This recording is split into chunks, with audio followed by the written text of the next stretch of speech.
We are live with a pre-matrimonial, completely unnecessary podcast for Wednesday, October 7th, 2014. Besides my still semi-single but soon not to be Ian Ferguson. That's me. Yes, definitely getting married this week. I'm Pat Contry.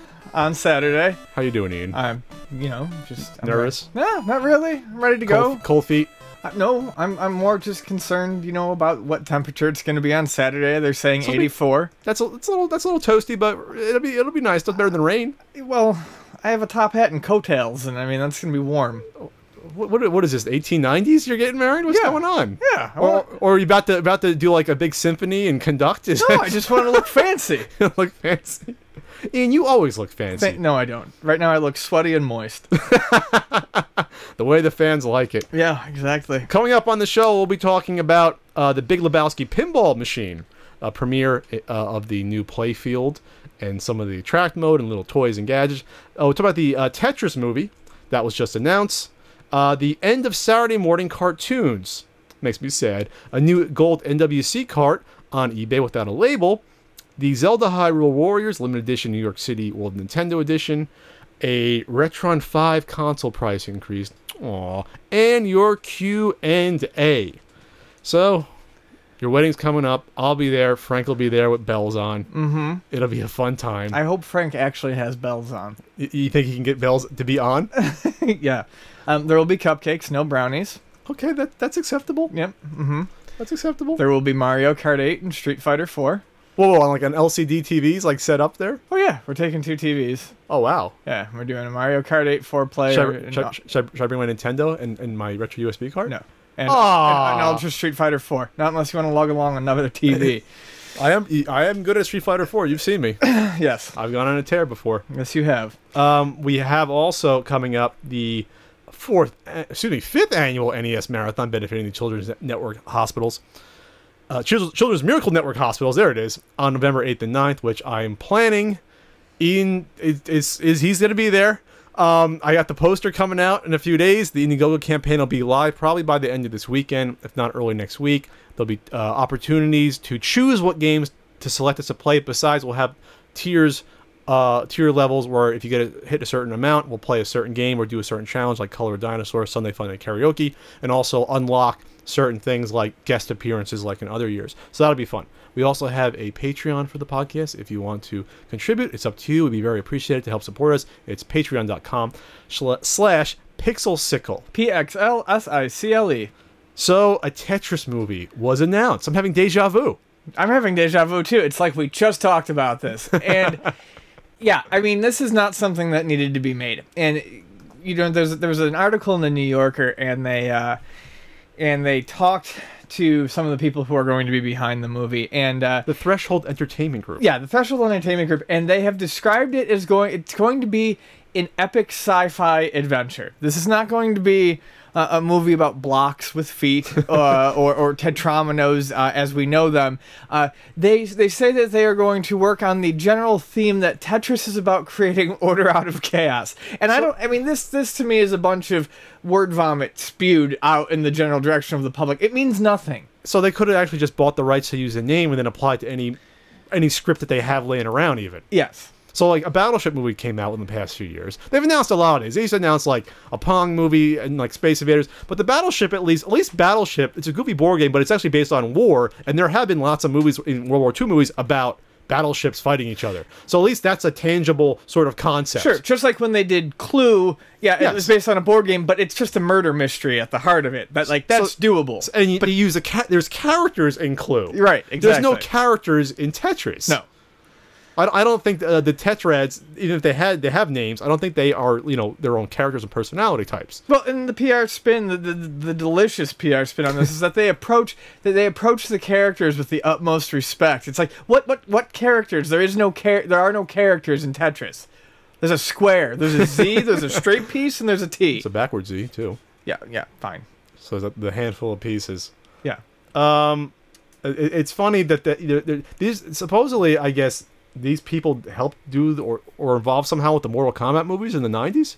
So those were decent, especially the first one. Yeah, but we can't really find how they were involved. Yeah. What we do know that they were involved in was Food Fight, which was a movie that after 10 years of production hell got a straight to DVD release, and it's about a bunch of different food brands and mascot characters trying to fend off like Nazi type enemies from a grocery store. So it's entirely a movie based on product placement. So it wasn't based upon the old Atari game at all? No. Okay, so that might have been fun. No. So Threshold Entertainment Group, also known as Threshold Entertainment, formerly known as Amalgamated Widgets, is an intellectual property company, which I guess that means they buy intellectual property rights to resell it. I don't know, resellers? And then they have an animation subsidiary, Threshold Animation Studio, and they produce films. So the animation studio has done theme park films, Star Trek 4D, the Las Vegas Hilton, Armageddon, Les Effets Spéciaux. In Disneyland Paris, I butchered that. Mission Space, which I've been on, excellent ride, at Walt Disney's Epcot.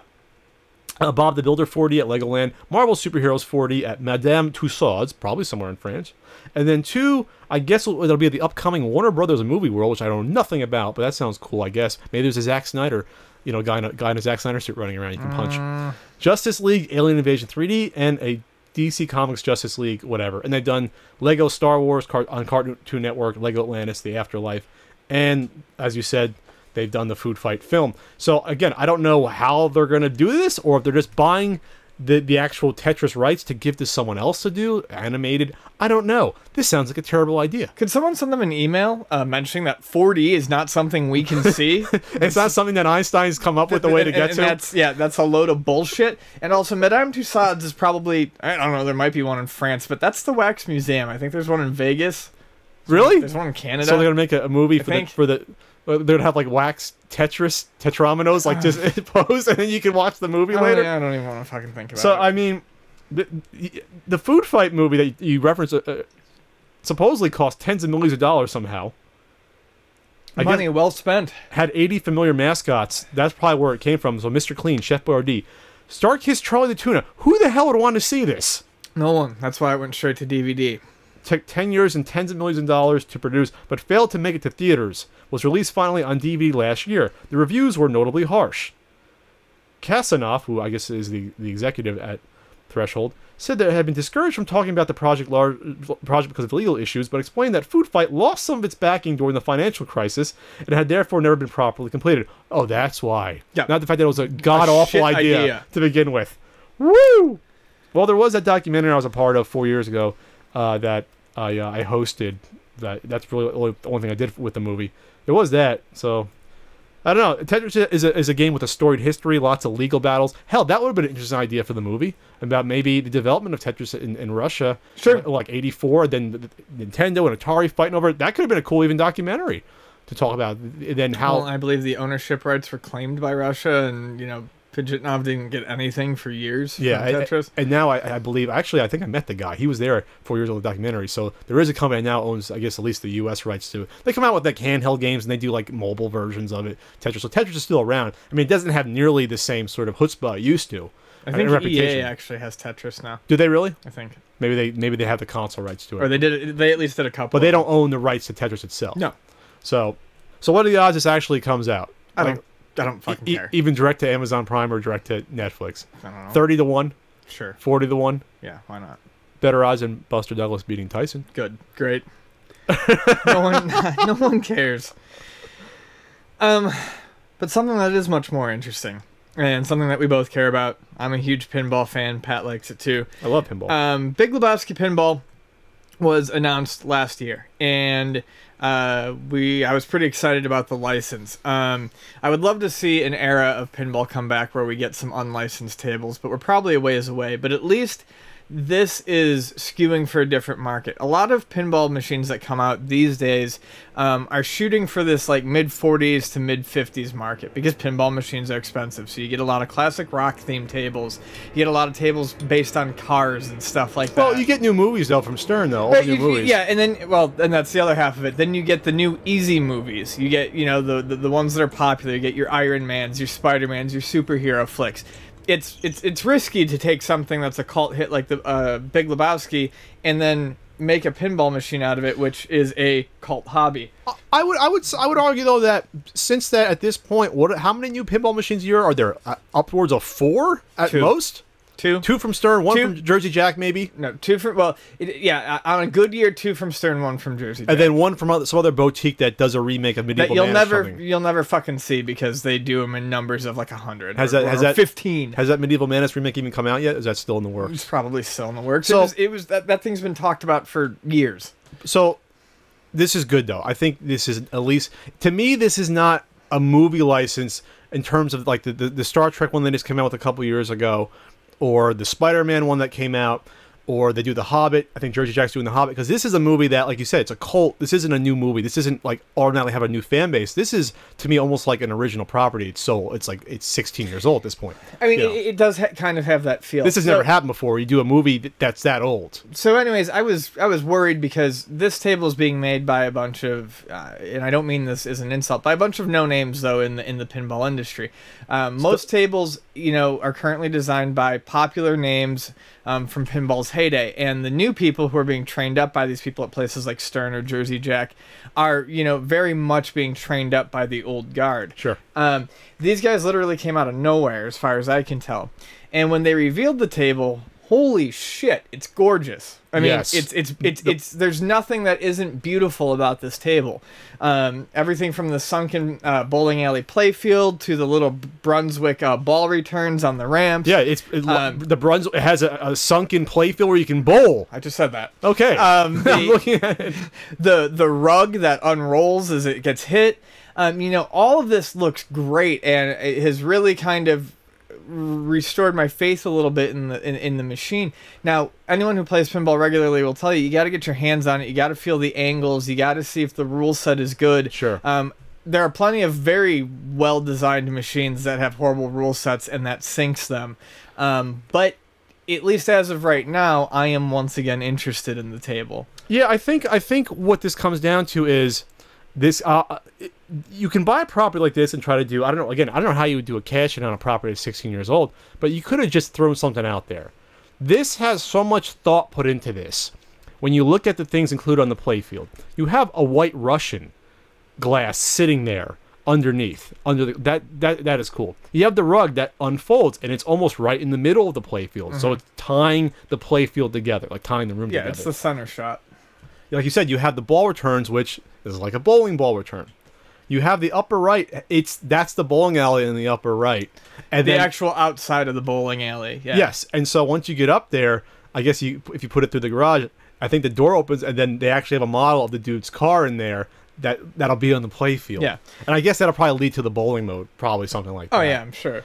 So of course bowling, which is really what holds the whole movie together, that's really how it's structured. They're bowling in like 7 scenes in the movie, 8 scenes. That's probably what's going to happen. Well, with this, it makes sense that it's a bowling game. Yeah, but I mean, if you look at it, it was fun because it was like looking at the lights. There's lots of like little nods to it. Like there's like Nihilist Mania or something like that was one of the light up modes, and there's like There's a Market Zero. Yeah, there's a Market Zero. I mean, there's tons of modes that are not at all pinball or bowling related, but it does look more or less like I expected it to look, which is a heavy focus on the bowling alley, which is cool. I think that's You like that? It's just I mean the whole theme of the table is very bowling alley themed. I mean, there's you things like the okay. rug and the White Russian, but it is very much centered on if there was a number one design element they took from, it's bowling alley. So, and also another great thing that I want to point out, because if you don't play pinball, you don't notice this. It's very rare to see hand-drawn artwork on a pinball machine these days. The Sure. X-Men machine is one that actually did it. That's a really great example of a well-designed machine that had a horrible rule set. But yeah, this is great. It's almost all hand-drawn artwork with the exception of the light-up faces for the different characters, and that could even be changed by the time the machine goes into full production. Oh, sure. I mean, the cool thing about this is the one cool thing about these modern pinball machines is that you can install like firmware and software updates that are released. So things can change. Like they said, if the rule set stinks, they could change it. That's the least of your concerns at that point with the software. But to me, they nailed this playfield. They nailed it. In fact, the only thing I have a problem with is that the art is so cool. It almost looks like the machine In terms of the color patterns, you have that reddish orange color and the blues. It also looks like a machine from the 70s in terms of the color scheme. And they have Bunny on one side and the old rich Jeffrey Lebowski on the bottom. What are those called there? Those are called just bumpers. Inlane. Inlane. They're the pop bumper caps. Pop bumper caps. Slingshot caps. Okay. Those are art. However, you have the faces of 6 of the main cast. That's what I was saying. That's the one thing that's strikingly different. It's just they digital. can change that. They can change that. That's my only concern. Other than that, though, there's a bunch of different. You can already see when the rug unrolls, you have the different play modes, and that art is there. So one's the rug getting peed on. One is the car getting smashed by Walter with you know. In that scene, what was that like? It was a Corvette he was smashing with the tire iron. You have the ashes scene, the infamous ashes scene. So there's a lot of cool ideas here. The thing is the price on this, and I want a pinball machine, and I only have room for one, maybe two if I get rid of some of this crap. But I have one that can go right there instead of the MAME cabinet. I would shit can that MAME cabinet in a second for a pinball machine. This is up my alley. Big Lebowski is one of my favorite movies. It's a brilliant movie. It has a twisted but intelligent sense of humor to the film. It's a film that the first time I saw in college I couldn't stand. The second time I loved it. I got it the second time. And a lot of people were like that. So this costs $8,500. There's no different editions though. There's no regular then pro then limited. F that. This is the edition of it. The edition. And there's no going to be a limited run where, we're going to make like 30 or 40 of them. They're going to make however many people buy and they'll keep making them, which is good. That'll help probably keep the cost down in the long run. So it's $8,500 plus shipping. That's a chunk of change. So I have to think about that.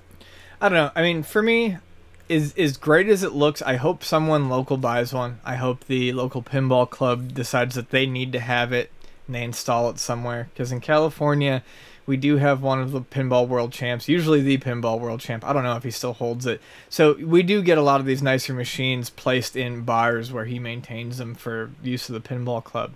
Love to play one, but $9K, not only can I not even begin to imagine what that would cost, or not only can I... Well, you can imagine what it costs. I can imagine what it costs. Not only can I not even begin to think about owning something like that, but to me, I like so many different pinball machines that I could get something that I will probably have just as much fun with for $1,000. I already have one. I've got room for one more, and as much as I would love it to be Big Lebowski, I can find something just as cool for, at least to me, for $1,000 or $1,500. Sure. If I save up for it, and that's the problem with new pinball machines. It's a rich old man's hobby, which is why I find the theme of this so interesting, because it's not really targeted to that demographic. Well, this is how I'm going to try to justify it for the machines that I want, and there's only a handful I actually would want, like Medieval Madness or Twilight Zone or the Circus Voltaire one. These are. You really have spent a lot of time playing Circus Voltaire. Yeah, in Portland, I have. Okay, that's not a lot of time. Arabian Nights, that's a little bit cheaper, but these are all machines. Totan is boring as fuck. These are all machines that cost $4,000 at least. Half the price. Medieval Madness will cost like 6 or 7. No, Medieval Madness is about 8 to shit. They went as high as 14. Well, there you go. This is 8 and a half. No. The one machine you want is comparable in price. The other two you want are half the price. No, Twilight Zone's not half. Twilight Zone would probably be $4,500 or $5,000 at this point. It probably would be. You could get 4 to 4.5. And these are used. This is new too. So that you gotta look at that too. Well, we also have no idea what sort of build quality they're going to put out. I'm playing devil's advocate here because I think $9,000 for a machine is fucking insane. I think the prices Stern was charging were fucking insane. But this is probably going to be built better than a Stern machine. I have that feeling because people complain about. I think that one reason that Stern gets you to get those higher end ones because they have like, oh, the AC/DC one doesn't have the lower play field for the regular edition. It's just bullshit. Yeah, but see, no one pays attention to those, and even the premium priced ones are cheap. They're like $7. And yeah, they're not the best quality. And I'm not defending Stern. I don't like a lot of their tables, but I don't know. The ever increasing price of the hobby is something that doesn't really excite me. And as much as it looks good now, I'm not trying. I know everyone's gonna be like, "Oh, Ian hates everything." Everyone was all about Wizard of Oz, and no one fucking talks about it anymore. You know why? Because it had a great design, it looked flashy as shit, and it came out with a bare-ass rule set, and everyone was like, well, this is boring as fuck. Well, can they update the rule set, though? Yeah, they can, but Damage you is hate done? this in video games. Yeah, well, that's the problem. Okay, so X-Men finally got a good rule set. By the time X-Men finally got a good rule set, Yeah. damage was done.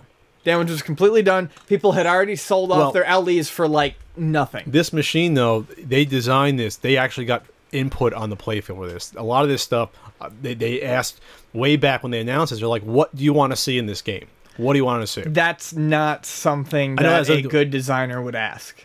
Well, it looks good so far. It does. I don't know. I hope... I might put in. You can always cancel the pre-order. So these are going to ship supposedly Q2 of next year, probably around June. Yeah, you wouldn't want to cancel your pre-order until you got it and realized you didn't have fun with it. That's the problem. Well, I can put it back on eBay. Like, I don't know. I mean, don't get me wrong. If Right, I we had gotta move 9K to burn, I would do it and take the risk. But I'm just coming from a person who doesn't have a lot of money. That's a big gamble, no Okay. matter how good it looks. You're talking to someone that bought 2 NWC cards. I don't fucking care what you bought. I'm just saying, I put the risk into that. There's no risk in that. You knew that was going to go up in price. You know if you ever need to get rid of those, you can. I'm not buying a There's pinball. no fucking risk in that. I'm not buying Zero risk. I'm not buying a pinball machine so that it goes up in price. I'm gonna buy it to play the fuck out of it. Yeah. But what I'm saying is where was the risk in you buying the NWC That's cards? still a chunk of change to drop. It's a chunk of change. No risk. End of Saturday morning cartoons. Pat, take it away. So this is depressing because this just marks the fact that Ian and I both are getting older. But it's also, I think, the change of a generational sort of attitude towards not just entertainment but interaction. So on September 27th, the last, I guess, I didn't even know it got down to this point. CW, which is syndicated, everyone has CW. It used to be Warner Brothers, and they also had UPN, and they combined to be the CW about like 10, 12 years ago. The last remaining Saturday morning cartoon lineup was run on September 27th, and that ended over 50 years of network Saturday morning cartoon blocks.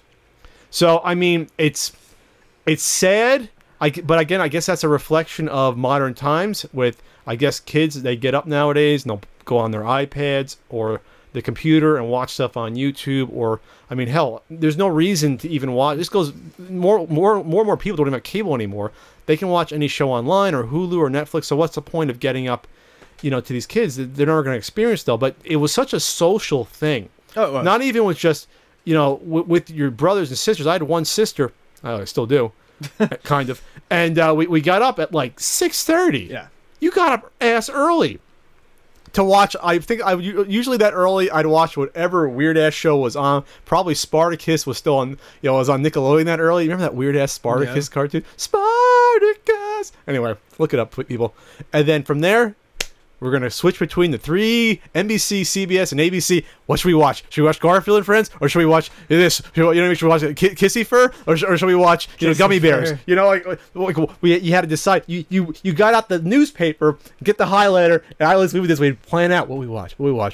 Up and down that like 5-hour time block until my father would come in and yell at us at 11:30, turn the TV off and go outside. Which was usually right after Dungeons and Dragons. This is how my brother and I used to do it this way. So we would get up about 6 as well, and we would start by eating like bowls of cereal, and whenever the show was over, it would be like we didn't want to get up, we didn't want to miss anything, so it was like, okay, if you get my bowls of cereal for the next half hour, you can pick the show. So we would bowls. How many bowls were you? Oh, we would eat a lot. We would eat a lot, and then I remember specifically Hyper-ass kids. this was the thing that we did as it transitioned into luncheon time around like 11 o'clock. We would just start eating cold cuts straight up out of the Ziploc bags, that my mom would get, from the deli at Wegmans and stuff. The Oscar Mayer. Yeah, and that's how we bartered. Like, who got to pick the next show was, well, I don't want to get up off the couch, so you go get me the food.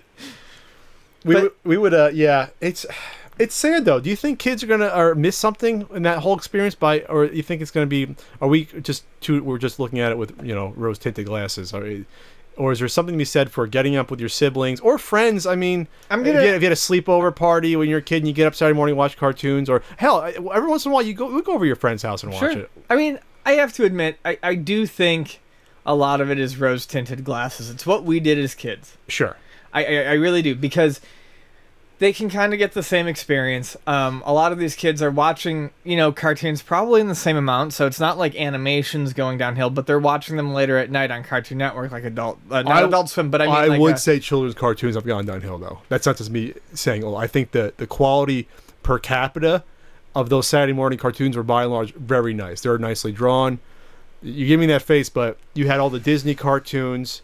You had stuff like Dungeons and Dragons. You had Garfield and Friends with stuff like that was brilliant, consistently produced. There were good ones. I mean, Voltron was a Saturday morning cartoon. I don't count that one as a Saturday morning one. Was that on Saturday morning? I thought that was afternoon syndicated. I feel I remember that one being on Saturday morning. But even the Fox ones, like Eek the Cat, was brilliant. See, that's like one of the last Saturday morning The Tick? cartoons I really remember. Now, the Tick I X-Men? loved.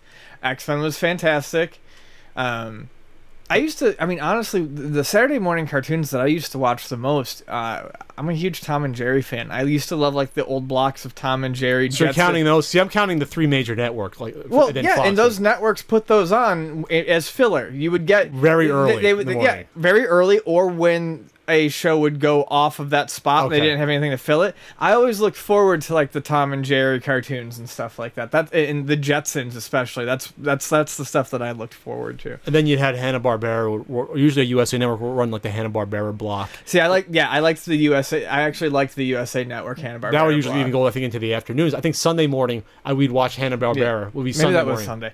Thing is I look back on Hanna-Barbera cartoons now and I find so many of them unwatchable. Great Babe, Captain Caveman, no? You don't like? I thought there was a charm to them. What were the hounds that were solved crimes? Detective, the two hound dogs. Remember that one? Yeah, and I kind of like Top Cat. Like Top Cat? Mainly for his little blue sidekick. Well, the Hanna-Barbera cartoons had that other sort of weird charm to them where it was like just a little off kilter usually. Some of them were alright, but like... Captain Caveman! I mean, you look back on Flintstones, and that's one of the most unwatchable, insulting cartoons garbage. I've ever seen. That was garbage when I was a kid, and I can't watch it now. And Flintstones. honestly, other than it's neat... But that wasn't Saturday morning to me. That was Saturday morning. No, now we're just talking cartoons. That was a primetime show. That was the Simpsons of the 60s and 70s. But my main reason for liking the Jetsons was its bizarre vision of the future. Sure. The cartoon itself, not really that great. But yeah, it's sad. I think we are looking back fondly with nostalgia. I don't think this is necessarily a great cultural tradition that is going to be mourned in decades to come. I don't know, but we're that weird generation that we're the last one that had it. But I will say that when I did see that pop up on our list of things to talk about, you got sad. I said, "There's no way." No, well, I got sad, but not because I still watch Saturday morning cartoons, but because I just thought to myself, "There's no fucking way that there's no more cartoons on Saturday morning." Well, there's cartoons, just not the major networks on right, but it's just my entire 32 years of existence, there have been cartoons on Saturday morning network TV to watch. Yeah. So and then I remember when NBC got out of it in the early 90s. Yes. It was probably like 92. That's when they did. Or 93. Were they the ones who put on Saved by the Bell? Yeah, they did like the block of like Saved by the Bell and California Dreamin'. Yeah. And they had like a third show like that. And I was like, what are they doing? Yeah. NBC had like a lot of good ones. Now, my brother, NBC NBC had the Disney ones before they were even on the Disney. They had Gummy Bears on. Yep. And Kissy Fur and other ones like that. They had the Wuzzles. Or was that ABC? The Wuzzles. I forget. But but they had a lot of these fun sort of, you know what I mean? Yeah. The Wuzzles. That was a fantastic concept. No, I know. You weren't a Wuzzles fan? Well, I mean, I remember the name, but I don't actually remember what the fuck a Wuzzle is. Every animal was two things. You were a bear. Oh, and you were a bee. Yeah. Okay. Yes. I didn't know you were a tiger and a bee. I think it was a tiger and a bee. But isn't that a brilliant concept? It's kind of sick when you think about it. But anyway, I like bees. Maya the Bee, but that's Nickelodeon. That was a German cartoon. That's been around for I believe 5 centuries. We're spinning off here. Maya the Bee is in old wood cuttings. Anyways, we can continue. That and David the Gnome. Yeah. All right, so I'm sad to see it go. I'm sure if you go on Nickelodeon or Cartoon Network, they're still running a block that you can watch. Sure. But it's having those networks. Yeah. The network blocks where every year it'd be a new set of cartoons. You'd have a few that would go on. But you'd have like Garfield and Friends on for like 5 years, which is one of the best ones. But then you'd have other ones that would rotate in or rotate out. Which one? Garfield and Friends. Very good. Don't give me the eyes. You're gonna get killed in the comments for not liking Garfield and Friends. All right. We're gonna get killed in the fucking comments regardless. All right. So this came up. This was a new NWC Gold cart that came up for auction within the past, I believe, week, and then it was pulled. This was a strange one, though. I think this is the second one that didn't have a label on it. So if you know anything about the Golden WC carts, they're basically laser printed, the little symbol, the little triangle symbol, and then like pasted on with glue. So people were thinking that this was a faked one. However, it doesn't make much sense to fake one. And this is why. To fake one of these, you need an NWC grade cart. Because you can tell pretty quickly with the board whether or not it's real or not. Faking a board probably could cost you a ton of money to come even close to doing it. So you need a grade cart. You need to cannibalize that grade cart. You need to get a Zelda cart. You need to then take the label off that and then put glue on it. But then you get to the point where you're now selling the least valuable gold cart without having a label. Right. So what's the point of doing that? You're running the risk of selling a gold cart and cannibalizing a gray one that won't come near probably the cost of the gray one, unless you had a destroyed gray one. So it was determined pretty quickly, and also based upon the location, that this was probably one of the unknown ones of the 26. Mine was number 13th. This was the 14th one discovered, that this was probably is real, and it looks real from the pictures. Yeah, I saw. I mean, you know, the glue itself is in the appropriate shape of the label. Yes. And the only thing that caught my eye, and I'm not saying I think it's fake, because I don't, but it just surprised me the way it came off in the pictures. As a person who spends a lot of time peeling labels off of things at work, you know, like old crusty labels, that looks like a pretty clean peel for a label that I kind of expected would have just been like shitty paper. Well, you don't know why the kid did it and like scraped it off. Yeah, I mean, who knows? I mean, that's all I'm saying. But I mean, your thoughts were exactly mine. The price of faking this for an extra couple grand plus all the work you would have to put into it, it doesn't make any sense to me to do it. Well, I made the fake gold one for the video with James. It actually wasn't that hard, but getting those labels off is tough. But it took like an hour and a half, 2 hours to do it. And then you put it in the shell and you have to cut it out. That could be a little hard to do it perfectly. But again, you have to fake the board though. I mean, you don't have to fake the board. But the point is that, again, I'm tired. It wouldn't make much sense to sell a shitty one. It'd make more sense to create a fake label. That's what I'm kind of concerned about. The person that buys this, if they're going to make a shitty label on it, of course that had to be disclosed.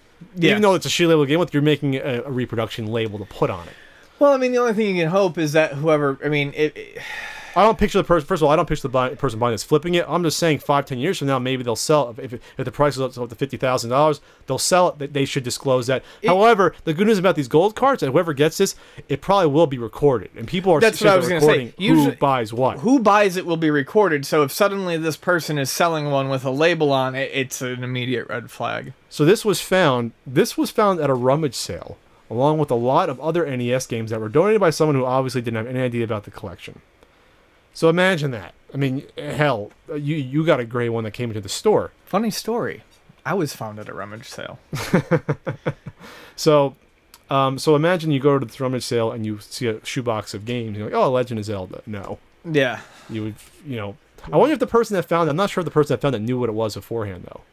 That's what I'm trying to figure out with that. If they went to someone, oh, look what I got, to their friend, and their friend's like, holy shit, do you know what that is? Yeah, I like all these stories of these discoveries. You know, much like the gray cart, you know, in our store, you know, a few years ago. It's always a matter of like, it's been like every 2 years one of these has been found. But it's just weird. It's always like someone's in a rush or someone doesn't know what they have, or, you know, this. It always seems to fall into the hands of someone who doesn't have any clue before being transferred over. It's weird how they just pop up still. So they took the auction down. It was starting bid at $5,000. I believe they got a bunch what they believe were shield bids, but they probably weren't, some of them. And then they took it off the market, I think, to probably sell on a forum like Nintendo Age. So yeah, it's up in New Hampshire. That's where the seller is. That great state that I forget exists sometimes. Don't kill me, New Hampshire residents. All 4 of you. Don't worry, they'll kill me. And I didn't say anything about New Hampshire. I'll get off it.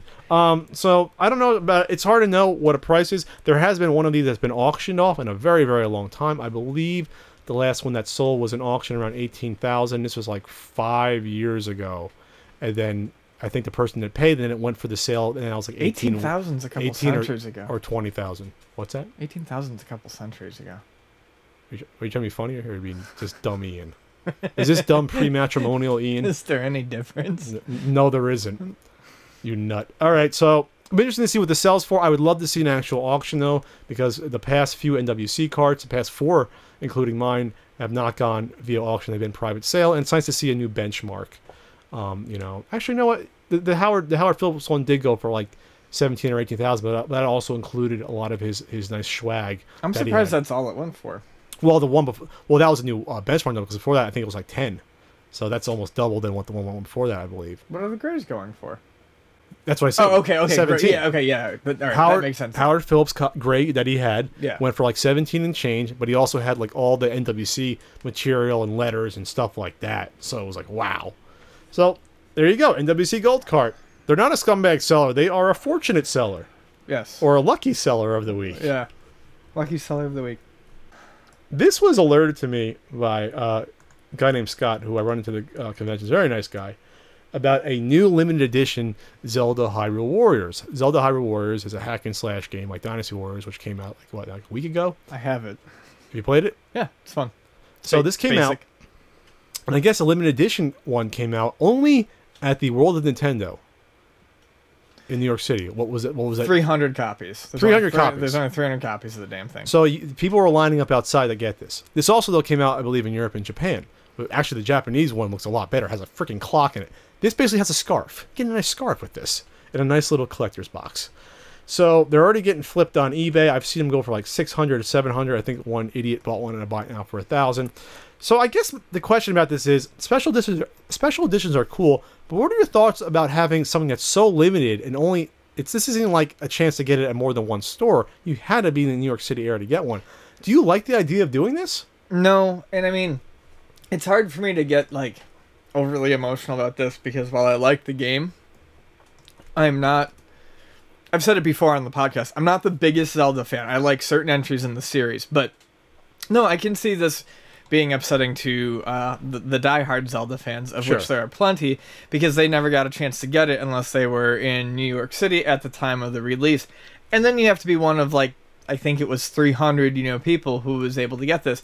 And if you're the hardcore collector, you're going to get it no matter what it comes with. But then you're struggling to get it, and it's not even the coolest limited edition. No, although the scarf is cool. I mean, I understand, but there's already people making like perfect recreations of the scarf online. Like I saw scarves for sale that almost looked like the real ones. Yeah, so you can get these beautiful scarves on Etsy or other places for much more reasonable prices.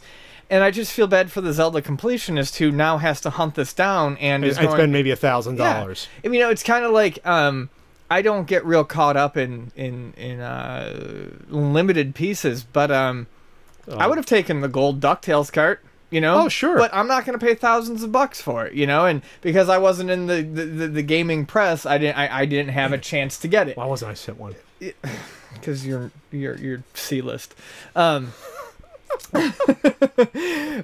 I guess I don't. The U.S. version stinks. I'm gonna come out and say the Japanese version has this cool black and white box. Nice. And it comes with a freaking treasure chest in it, like in the game you open up to get the items. It comes with a freaking treasure chest. That's cool. The U.S. version have it. I think what happens, I think the word was, at least, don't kill me on this, but I believe that the U.S. one only came out, I guess they had leftover stuff or leftover scarves. They said, we'll just put out this limited number in the U.S. Well, I also don't think they were expecting it to be this popular here, because it is just a Dynasty Warriors game. Here's the fun part about this shit, though. And Nintendo's kind of done this in the past.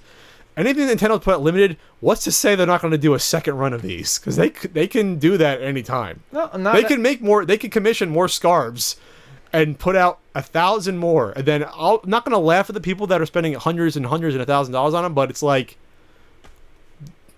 you could have waited. I'm saying if it happens, there's no guarantee, but there's a chance they could do that due to demand. Well, and sometimes they don't hold value. We have one of the Pokemon Center Game Boy Advances in the store right now, and it's not going for any more than a normal Game Boy Advance. Why? Because it just never held its value. Also, it's a little bit dinged up, but still, you would think something like a limited edition Game Boy Advance from the Pokemon Center would hold some, be more, but we couldn't find a reason, a reason to up the price on it. Sure. So, I don't know, but yeah, I don't like the if you're going to do a limited edition, fine, but give the wide range of people who live in that country the ability to get it. Yeah, well, I mean, if you're Nintendo, what did this cost at World of Nintendo? I'm guessing probably like $80 or $100. Probably. I mean, the game was $60, probably $80 to $100. Yeah. All right. So they threw in a scarf that cost them probably $1 to make in bulk, $2. So Nintendo's probably looking like, wow, we're making a lot. This is let's put out 1,000 more of these. That's pure. That extra $4 is almost pure profit for us. You know, we can just start pumping more of these out. What if they start doing that? I don't. Has Nintendo really done that? What did they do with that Super Mario Brothers one that was on the Wii? What did they do with that? Oh no! See, now you're being a little bit misleading. The Super Mario Brothers, when they reprinted it without the history book. Okay. And the Metroid Prime trilogy, they reprinted it without the steelbook case. So there was a difference. So they did make things that differentiated these titles. Okay. So it's not like Nintendo. Yeah, I don't think what you're speaking of is actually going to happen. It's just a matter of seeing what it's worth, and because it's Zelda, it's probably gonna go up. But it could happen. Well, yeah, sure. Anything could fucking happen. I could start wings and fucking fly right now. No, you can't. That's not gonna. No, that could happen. No, it can't. It could. No, it actually can't. It could. I'm a wizard. No, I'm a fucking wizard. No, so you can make a new scarf and a new box and throw it in a package. Hold on. Was that our new sponsor? Ballast Point. Yeah, I was hoping it would give me some wings, but it didn't. Anyway, briefly touch on the game. If you haven't played it yet, it's a lot of fun. It is Dynasty Warriors. It's nice to see the Zelda characters in HD. Does it bother you having the character with the big tits? Does that bother you being in a Zelda game? People were upset about that. It doesn't bother me. It's just boobs. It's just boobs. The addition of items is nice. It's fun that, like, when you throw a bomb, instead of throwing one bomb, you throw like a billion bombs. You know, okay. It's fun, and the gamepad TV co-op is pretty fun too. Sure. I don't usually like third person hack and slash like that. To me, they get old after 30 seconds. But if it's a cool concept, why not? It's one of those things where, like, I need to play a game like that once every 4 years, and this is my fix. Gotcha. I noticed that's not really on here, so I'm just going to touch on it real quick. You're not playing it because you don't give a shit because you're a bad gamer. But I figured I'd briefly talk about Smash Brothers on the 3DS since it's actually out, and people are probably going to be like, why didn't you talk about Smash on the week You are welcome to add CU podcast topics as well. I know you don't like doing it, but you can do it as well. Well, because we were supposed to do this quick, but you decided today was the perfect time to experiment on a new laptop. How do you say experiment? What are you, Canadian? I guess you are. I'm from Buffalo. Yeah, I'm from Buffalo. I just want, the new Smash Brothers is a lot of fun. It's good and local, but everyone's really enjoying it, and that's good because I am too. But I'm gonna sound kind of like a negative Nelly here. We should not. We were playing 4 players the first night that it came out. Okay, local 4 players in the same room. Same room. We should not have been getting freezing. The game was free on all of yours at once. Yes. Wow, that's some weird communication issue. Yeah. Also, online is, I mean, and I'm sure I'm hoping they'll fix it for the Wii U version, but online is, there doesn't seem to be a real in-between, at least for me. The matches are either basically unplayable, or they're smooth as silk. Really? Yeah. Huh. But as I play the game more, I have less and less of an issue with the circle pad. It doesn't feel mushy to me. The game feels proper. I love all the levels. All the characters are fun so far. Is there an option to adjust the sensitivity of the? If there is, I didn't even look into it. Okay. Because I got used to it very quickly. So we've been having fun, and it's definitely a game that Vonnie and I will be taking with us when we leave because it's just so perfect for like plane flights and train rides and stuff like that. I'm interested in what the competitive scene is going to think of it, though, and if they've laid down their... I don't think it'll be competitive because you won't be able to put on a big TV. Well, it'll be competitive at places... You're crazy. At places like conventions and stuff, I mean, like, it's not going to be any of these huge tournaments for cash. Well, no, but it took Smash Brothers forever to get into a huge tournament for cash. But yes, you can put that on a TV, though. This you can't put on a TV. There's no output, which is insane that they didn't put an output on 3DS. I know. But, I'm saying, yes, I realize the Wii U one will be the one used for tournament. I'm just saying, competitively, the people who are trying to play competitively online right now. Are they trying to already? Well, yeah, people are playing. I mean, I'm sure they are. I mean, people. Are there rankings? Is the For Fun and Glory mode also in this version, as well as the? Yeah, and honestly, I like it. And here's something fucked up. You ready for this? I like playing without items. Oh, forgot. We lost you two. Nope. You didn't lose me. You didn't lose me because I'm still doing 50-50, and I love playing with items as well. But, like, what I've been doing is I'll play, like, 3 or 4 games with items on, and then I'll turn items off for 2 games. And it is fun to see how much it drastically changes the game. You have to understand that this is the first Smash I've put any real time into. I mean, even Brawl I didn't put a lot of time into since the N64 version. So to see how much the game has kind of progressed and balanced with the limited moveset, I don't know that I prefer it without items, but it's definitely actually fun without items. It's not unplayable. It's neat, especially because I think the levels are designed better so that items aren't necessarily necessary. Also, whenever I play with items, I always throw the item directly in a hole. Because you have no hand-eye coordination. Exactly. That's not the game's fault. Right. So if I so if I turn items off, I don't have to embarrass myself by constantly throwing items into pits, holes, and off the side. So no fun factor, but at least I don't embarrass myself. Fuck off. Anyways, so lastly here on our main topics, Hyperkin. You guys can fucking blow me. Retron 5 price increased by $20. Where was this reported, or is this something in the trades? Like, we got an email saying that the MSRP for Retron 5s would now be $159.99. talking to the Mikey. The MSRP for Retron 5s would now be $159.99. So, if you've been keeping track, about 2 weeks. It started at 100. It started at 100. Then 140. Then they raised the 140, I believe, in the spring after all the delays, and then it finally came out in like what was it, May? So now with the controversy with the source code, and especially with SNES 9X and the Genesis emulator that were included, that explicitly say you cannot use this in a commercial product, besides perhaps the other alleged misuse of all the other open source GL. Plenty of people have explained how they can, but they have to make it available. They haven't done their job. They hasn't done it. Yeah, they haven't done it. They didn't do what they were supposed to do to make it okay. Basically, the best way to make this okay is if you shipped the damn thing with no software and told you where to put it on yourself. Then that would have been maybe okay. You know, or release all the source code way up front and not waited. Or put it all on their website. Here's the problem.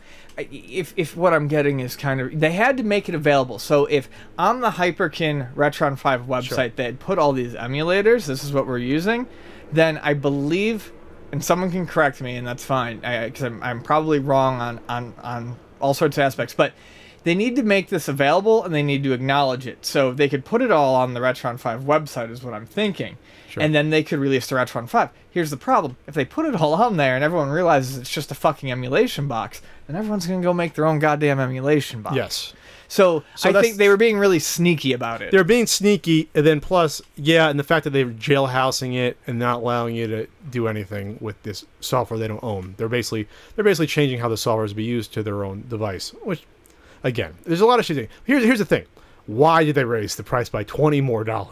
Well, why? I mean, who in their marketing? I mean, I'm under the impression this is like 5 people. Who decided that was the way to suddenly generate goodwill amongst people after the scandal came out? Like, yeah, we did. We used other people's emulators and we didn't credit them. And by the way, we're going to raise the price $20. Do you think this is either one, a reaction? I don't think it'd be out of spite. That'd be really weak of a company to do that. Maybe they see, hey, we're going to need money for upcoming maybe a legal battle, or maybe they're thinking, let's not produce any more of these because there might be an injunction, so let's just pump the consumer for as much cash as possible. Say they have 1,000 left that they're going to come out with, and that's it. So to them, we're going to be making $20 extra pure profit on 1,000. You do the math. That's a lot of money. It's $200,000. Those are the two theories that I've heard the most, and honestly, those are the two that have entered my head. And after thinking about it, I think it... That's 20,000. My math's wrong. My math is always wrong. So. I think it could potentially be that we've got a warehouse full of these. Let's make the money off of it. We can, and then we may have to go back to the drawing board. Oh, okay. So the same sort of thing where we have 1,000 left. After that, we're going to start from scratch. Because if I remember correctly, and I could be totally wrong, but I don't think I am. I believe the Retron 5 was not supposed to be emulation based initially. Really? Yeah. The cost would have been exorbitant then to have all these different readers and, you know what I mean, have all the actual hardware on it. Not necessarily. Okay. Nintendo on chips are cheap. But then you have to do that for 7 systems. Well, yeah. And then you're getting to that point where then you wouldn't have all that 100% accuracy emulation. That You don't have that. No, but I mean, if the emulators Okay, can do it properly, right. I get what you're versus saying. on I the get what chip. you're saying. Sure. On the chip, always have issues with sound, and it's always. But the people who I mention it to, and I can't rule it out. But a lot of people are saying, well, they obviously raised that $20 because if there's going to be any sort of legal action, they need the extra money, and that's possible too. I can't imagine that Hyperkin, knowing what they sell stuff for and knowing what our profit is on it. I mean, I don't think that they're a company that's necessarily swimming in fucking money. So if something like this were to come along, if a suit were to come along, they could sink them very quickly. Sure. I saw something about that they came out with a new update, actually, the firmware a couple days ago, and I think they locked it down more than what people were doing. People actually figured out how to add the IPS patching to ROMs, which, if you know what IPS patching is, it basically enables you to add, say, translation to a Japanese ROM for like Fire Pro Wrestling, things of that nature. And so people were doing these with their games, or you're adding, I guess, for like say you have a Pokemon ROM in IPS patches, I guess you can unlock the stuff without playing through it, things like that. So people were figuring out how to do that on the Retron 5, and I guess the latest patch takes that away. So people won't grab the latest patch. I mean, so it just goes to show they're trying to control this device when it's only a matter of time where this thing's gonna be busted wide open. They should have thought about this way more than they did. There you have it. So if you want to get the system, go out and get it. It's just the moves they've done from a PR perspective, though, over this whole long drawn out process have not been good for them. No, I think it's kind of gross. We are going to Q&A time on the CU podcast. First up is at Leaving Luck. Do either of you own any Game & Watch units? Any thoughts on the Game & Watch collector's market? I own about 6 or 7 Game & Watches. Most of the basic ones. You're not talking about rare ones. Maybe a couple that are hard to find. I have Tropical Fish. But I also have like Donkey Kong 1, Donkey Kong 2, Donkey Kong Jr. I have the Legend of Zelda ones. I have the Mario Cement Factory. I have the Micro versus Ice Hockey one, Donkey Kong one. So these aren't ones that are terribly hard to find, even though it's not like you're going to walk down the street and find a Game & Watch. Because they're probably the most coveted handhelds out there. Because it's Nintendo and they're very well made and very fun. In terms of the collector's market, I know that it's very particular in terms of condition, things like that. And I know that basically, you're at the whim of eBay prices for the most part, because it's not like you can find this on the street, or most stores don't have them. No. People have asked us before if we carry them, and we don't. And the reason why is they're decades old at this point, and the lamps can burn out, basically the spots on the LCD, and that will destroy the value of a Game & Watch. I myself have owned a number of Game & Watches. I have owned some of the rarest pieces, but they never seem to stay in my hands for long because, well, fuck. Weddings, trips, funerals, things like that. It's the easiest thing for me to get rid of. The one that I had the Mickey Mouse Panorama, Snoopy Panorama, which are two of the hardest to find pieces. My Mickey Mouse I got when it was relevant, but 2 of the lamps ended up burning out on it. But you got the Snoopy one. And I still have the Zelda double screen one. My late grandmother gave it to me, and I'll never get rid of it. It doesn't hurt that the Zelda one is actually a ton of fun to play as well. So, next question is from at WB Stillwell, and he asks, "Hey Pat, I saw on your Patreon page that you have a stretch goal of a TV show with Frank. Could talk a little about that. So basically, on my Patreon page, yes, I started a Patreon. Oh my god! For my series. I called you making that joke, and you were like, "I wouldn't make that joke," and now you're making that joke. I didn't make it in my video for my Patreon page somehow. I'm very happy. But anyway, Patreon. We have one for the podcast. I'll start one for my individual videos because it is a separate entity. So basically, the biggest goal is. I would love to do sort of a It's Always Sunny in Philadelphia style tone of a series. I think that's what my writing's sort of geared towards. And I think if I took the character of Pat the NES Punk and that universe, that's what I think would naturally come about it, something like that. Because when you see me do some of my skits in my videos, whether they were with Ian or with Frank, they are a little kind of goofy and cornbally. And sometimes I go into little weird areas. So just imagine that, but actually having a cast and getting into situations. talking with girls and getting into relationship troubles and going to the bars and having Frank get into a fight, maybe a bar fight or something here and there. I think there's a lot of stuff that could be mined from that. And people have asked in the past, would you do a Pat the NES Punk movie? And my answer usually default is no. I don't think you could work it as a movie. But say if you did a 10 episode, 10 22-minute episodes, you could do something. The risk is a lot lower there, and creatively the risk is a lot lower, because you can do one 20-minute episode and then have, that's one story, but then you have you can have an overarching plot where something else is going on. I think that would work better with my style. I'm not saying it's ever going to happen. It'd be nice to get to that goal, but I'd love to see that be a possibility. So, next question is, speaking of Ian, this is from wow, that's a really hard one. At NSA19984987. Where did you two guys know each other from? And Pat, where do you know Frank from? Where I know Frank from will be revealed potentially in a future video. But how did I meet Ian? Frank is from the boiler room.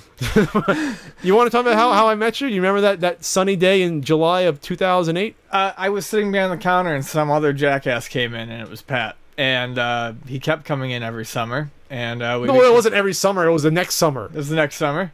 We became friends. We had those endless summers, surfboards, makeout sessions, cold beers on the sand. California dreaming. California dreaming. Like the show. I believe the first thing he ever bought from me was a boxed a complete Prince of Persia for $7.99. Not true. What was the first thing you ever bought for me? It was Baby Boomer. Oh, Baby Boomer. That's right. Yep, for $15, I believe. I came into the store.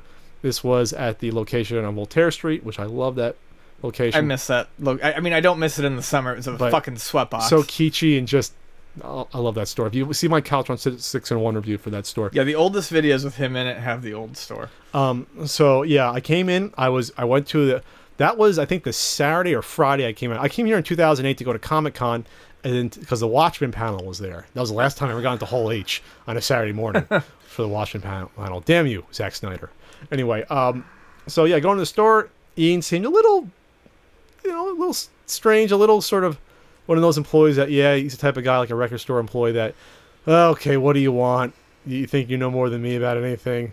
And I talked to him, and I talked about collecting. How I had a good chunk of games. Looked around, I picked up Baby Boomer. I believe I picked up maybe a couple others at that point. I'm not sure. I think I got the Prince of Persia the next year. Yeah, that was second year. I think I bought maybe 3 or 4 games. Okay, but at least Baby Boomer. Yeah, Baby Boomer was the good pick. Baby Boomer, and so maybe Pest Terminator, or no, it was Baby Boomer.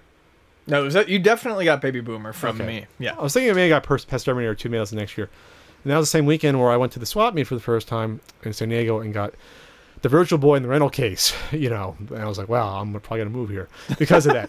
Frank, Frank mailed that back to me. Actually, I'm like, yeah, Frank, mail this back to me. He's like, all right, so, So the next question is from Karen. Hey, Karen, at Niemla. How do you explain your video game collection to, quote, normal people who don't do gaming or collecting? All right. This is, I think the best way, this is how I did it in New Jersey, at least, when if you go on a date with a girl, you're lucky enough to bring a girl back home to your apartment, and the first thing they see is 2 big shelves of games. You say to them, okay, I have this hobby. I'm passionate about old video games. I grew up with them. I think they are great. They are fun. And I think as long as you don't talk about it in a creepy way, you try to bridge that sort of gap about this is what I enjoy doing. They're fun. It's like collecting music or movies. Sure. They'll understand it. And I'd say 90% of the people I've talked about with it got it and liked it. And most of them were even like, oh, let's play, I like Duck Hunt, or let's play a game or something. And, It's funny. I think people look at collections and they initially... Does it have the stigma it used to? No, it doesn't. And that's the thing. First of all, I don't think collecting games or music or movies has the stigma that it used to.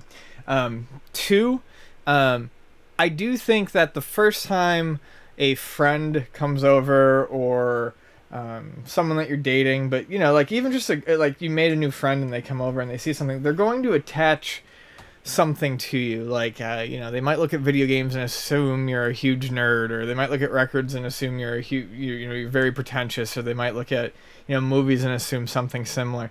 But you know, once they know you and they look at it, provided, and another thing is organization. It's like any collection looks good, well organized. Yeah, mine was organized. And then what you have to do is you have to kind of, if they express any, if they look at it and they say nothing, you just leave it at that. But if they express interest in it, you invite them to look at it. Sure. So, like you said, you invite them to look at the games because everyone knows NES games, and they might find something they want to play. If it's a movie, you know, your friend might see something that they haven't seen in a few years and they want to watch it. What happens all the time when people come over to my house, because I listen to music all the time, is, you know, they initially see this daunting record collection, but then they kind of start idly flipping through it and they go, oh, Smokey Robinson, and they pull it out and they're like, can you put this on? So I don't think collecting anything has the stigma that it used to, but it's just a matter of keeping it organized and inviting people to partake in it with you. There was one girl I went on there 2 or 3 dates with, and the first time she saw it, she was okay with it. I guess either she probably soured on me or wasn't into me. So by the last time I saw her, she literally made like a 40-year-old virgin comment, and I didn't say anything, but I was like, well, that's kind of weird, because the first time you saw it and the second time you didn't say anything, so it's like, that's kind of weak, you know, to say something like that. But like I said, most people that are, you know, they have no problem with it, you know. And now it's out of sight, out of mind. Yeah. From anyone. It's tucked away in the game room. All right, I'm going to read this one because I like this question a lot. Travis McMillan. Travis, we love you, but stop posting so many questions. You get one. Your questions are good, but you get one. Okay? Quality, not quantity. Loaded question. How much does video game history suffer from revisionism? I.e., E.T. worst game ever, Super Mario Bros. 2 illegitimate, etc. How much? A fuck ton of it. Okay?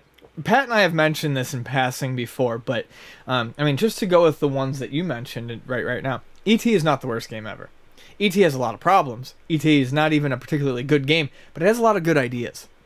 Super Mario Bros. 2, at the time, Excellent game. No one gave a fuck. It was either they didn't know or they didn't care. Actually, no, Nintendo Power actually mentioned it. That was Doki Doki Panic, and no one gave a shit. Right. No, but here's the thing. At that point in time, no one was used to sequels to these games. Yeah. They weren't blockbusters, so no one was necessarily expecting more of the same. It was just something different. The one that I always bring up, because I know it's hard, but it so totally gets unfairly shit on, and it's one of my favorite games, is Zelda 2. Zelda 2 is a fantastic game and is dumped on constantly by modern gamers. But it wasn't when it came out. But it wasn't when it came out. It was excellent. Yeah, and it's only dumped on because it doesn't fit the mold of other Zelda games. So a lot of I think modern opinion on older games, like the ones you had mentioned, is definitely. I think this comes from younger people. So they think that, I grew up with, say they grew up with the 64 Zelda games and on, so that's their idea of a Zelda game. They go back to Zelda 2, this isn't what I'm used to. Or the same with the Super Mario Brothers game. Super Mario Brothers 2, the quote-unquote real version, is a piece of garbage. Oh, I like it. But I don't like it, because all they did was add like a few new elements to it, pasted the rest on, and made it really fucking hard. And that was just Super Mario Brothers 2. I mean, I like that, but I don't necessarily like it more than what we got as Super Mario Brothers. Oh, it's not even close. We'll add wind to it. We'll add a dumb mushroom, which makes no sense. Howard Phillips explained this to me in person, because I asked him about it.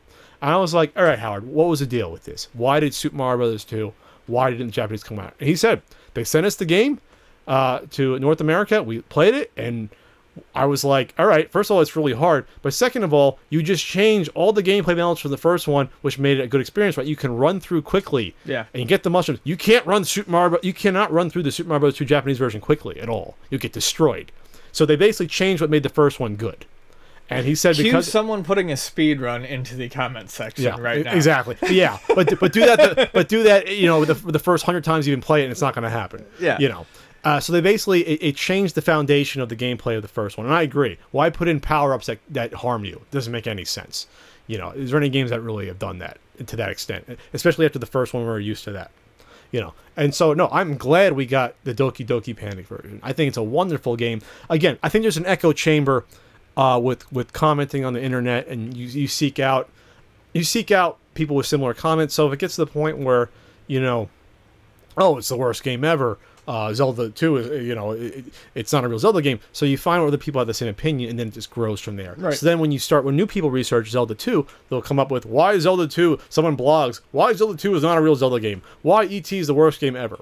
And that's where it comes from. Yeah. Because when these games came out, when I played 2600 games at my friend Billy's house, we must have popped ET in, and we never said, "Oh, this is the worst game ever." Compared to the other 2600 games, it's on the same. It's almost on the same sort of platform as the other 2600 games. It's not. You know what I mean? There's a lot of bad 2600 games out there. Oh yeah, tons that are worse than that. I had a guy in the store the other day who just incessantly argued with me that ET, and he kept saying this. E.T. was officially the worst video game ever made. Oh, was it voted on? Yeah, and after he said that, like, for the 5th time, I'm like, it's really not that bad. I said, I've played it, it's not great. I said, but it's got some good ideas.